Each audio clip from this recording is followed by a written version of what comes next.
ऐसा लग रहा है 5 सीटों का स्वाद इस खाने की टेबल पर। अच्छा लगता है, अच्छा लगता है। और ख़ास तौर पर जब एक लंबे संघर्ष के बाद, एक ऐसे दौर के बाद जहां हर संभव प्रयास कर लिया आपको ख़त्म करने के, एंड ये अनाउंसमेंट भी कर दिया गया दैट ही इज़ फिनिश्ड। मतलब I have read for myself, मैंने अपने बारे में कितने उसमें विश्लेषणों में सुना कि राजनीतिक परिप्रेक्ष्य में अब चिराग पासवान का नाम कम से कम कभी नहीं लिया जाएगा। तो वहाँ से यहाँ का सफ़र और उसके बाद ये सुखद पड़ाव अच्छा लगता है। क्या खिला रहे हैं आज आप? बिहारी बिहारी अंदाज हूँ, में। बिल्कुल बिहारी हूँ। लिट्टी चोखा पसंद करता हूँ। लिट्टी चोखा ये एक और तरीके का सत्तू भर के ही है, पूरी टाइप में। मॉम बनाती रहती हैं ये सारी चीज़ें, उनको शौक़ है बनाने का, खिलाने का। मैं बहुत ज़्यादा फूडी नहीं हूँ, तो वो इस बात को लेकर कभी कभी परेशान होती रहती हैं। वो चाहती हैं कि मैं ये भी खाऊं वो भी खाऊं, पर मैं बहुत बेसिक हूँ खाने में। जैसे अभी ये सब है लिट्टी चोखा, दाल चावल अचार, राहर की दाल चावल अचार मेरा फेवरेट खाना। आप मुझे दिन में कितनी बार भी खिला सकते हैं। तो बस वही सब है आज। रामविलास पासवान जी का खाने का गुण नहीं लिया आपने? ये नहीं लिया, उनका खाने का, खिलाने का और बनाने का। बनाते भी? ये तीन बहुत अच्छा बनाते थे। मुझे नहीं लगता ज़्यादा लोग शायद इस बात को जानते मैं नहीं हैं, जानती थी। बट पापा यूज टू कुक अमेजिंगली। बहुत अच्छा खाना बनाते थे, स्पेशली फ्यू नॉनवेज आइटम्स। खुद किचन में खड़े होंगे, अपने सामने कैसे मसाले रखने हैं, कटवाना है, प्याज व्याज, ये सब चीज़ें मुझे बिल्कुल नहीं आई। मैं बिल्कुल किचन के काम नहीं करता। मैं कभी कभी मैं सोचता हूँ कि अगर मैं कभी अकेला रह गया तो मैं तो भूखा ही मर जाऊँगा। मुंबई में जब मैं रहता था, वहाँ पे जब काम करता था तो अकेला ही होता था। मैं मॉम को फ़ोन कर करके ये तक पूछता था कि गरम करूँ तो कैसे करूँ। मैं इतना बुरा हूँ किचन की चीज़ों को लेकर। बट पापा वॉज वेरी गुड एक्चुअली। राजनीति में उनको मौसम विशेषज्ञ कहा जाता था। क्या रामविलास पासवान के बेटे और उनके चिराग भी मौसम विशेषज्ञ हैं? मुझे नहीं पता, बट मैं एक्चुअली बोलूँ, फॉर द लॉन्गेस्ट टाइम मैं ये समझ ही नहीं पाया कि ये पापा को क्रिटिसाइज़ करने के लिए कहा जाता है या उनको अप्रिशिएट करने के लिए किया जाता है। मतलब तारीफ़ है कि आप उनकी बुराई कर रहे हैं।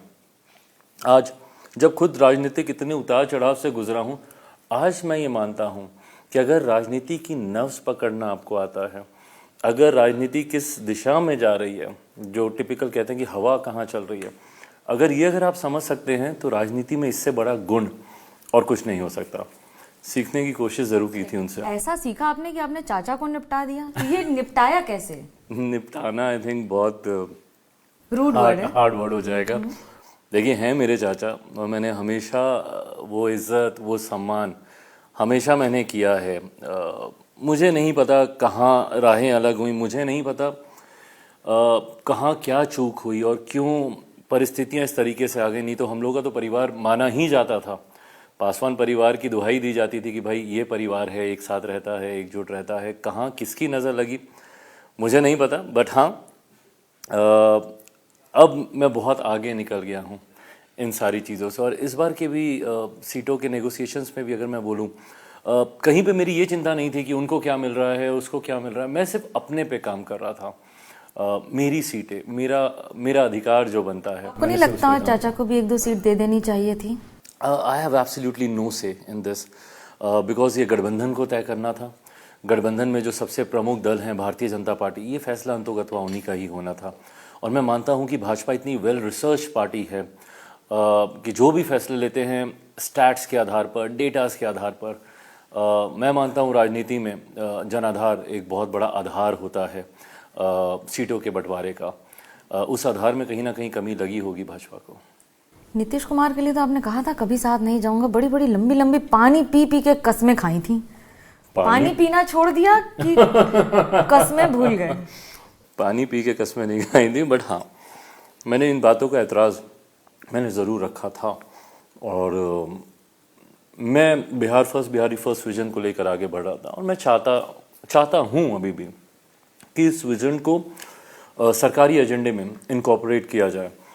हैविंग सेड दैट, आज हम लोग एक बड़े लक्ष्य की ओर अग्रसर हो रहे हैं। हमारे प्रधानमंत्री जी ने हमें 400 पार का लक्ष्य दिया है, एनडीए के साथियों को 400 पार का लक्ष्य दिया है।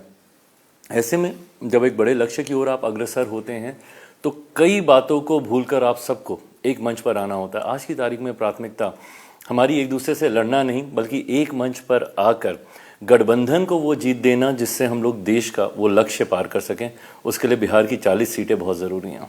जैसे ही घड़ी का काटा दोपहर 2:30 पे आए, बबीता जी का दिल सास बहू साजिश के लिए मचल जाए।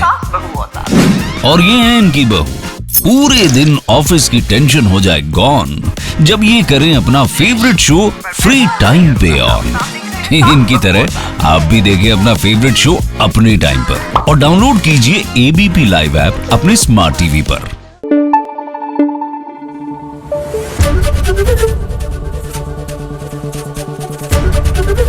एबीपी न्यूज आपको रखे आगे।